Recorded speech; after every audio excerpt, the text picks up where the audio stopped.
दासबोधातील व्यवस्थापन कौशल्ये या मालिकेच्या 10व्या आणि अंतिम भागात तुमचे स्वागत आहे. गेल्या 9 भागात आपण नियोजनापासून नेतृत्वापर्यंत अनेक पैलू पाहिले. पण या सर्वांचे अंतिम फळ काय? तर ते आहे शाश्वत यश आणि समाजहित.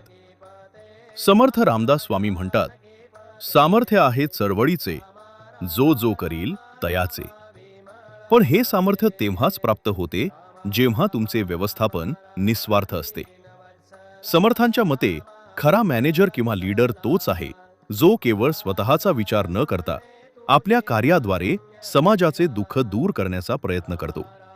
जो दुसऱ्याच्या हितासाठी आपले कौशल्य वापरतो त्याच्या पाठीशी दैवी शक्ती उभी राहते. या मालिकेचा सर्वात मोठा मंत्र म्हणजे अखंड प्रयत्न.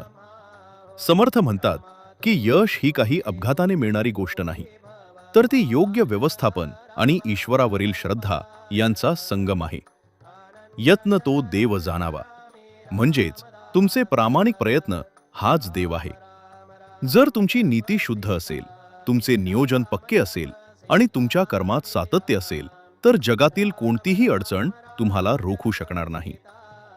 या मालिकेचा समारोप करताना समर्थ आपल्याला आठवण करून देतात की ज्ञान हे केवळ माहितीसाठी नाही, तर ते आचरणासाठी आहे. दासबोधातील ही मॅनेजमेंट सूत्र जर आपण आपल्या व्यवसायात, नोकरीत किंवा वैयक्तिक आयुष्यात उतरवली तर आपल्याला यशस्वी होण्यापासून कोणीही रोखू शकणार नाही. समर्थांनी दिलेला हा विचारांचा वारसा जपणे आणि तो अंमलात आणणे हीच आपली खरी प्रगती आहे. मित्रांनो, ही मालिका तुम्हाला कशी वाटली हे कमेंट्समध्ये नक्की सांगा. समर्थांचे हे अमूल्य व्यवस्थापन विचार समाजापर्यंत पोहोचवण्याची जबाबदारी आता तुमची आहे. त्यामुळे हा व्हिडिओ नक्की शेअर करा. जय जय रघुवीर समर्थ.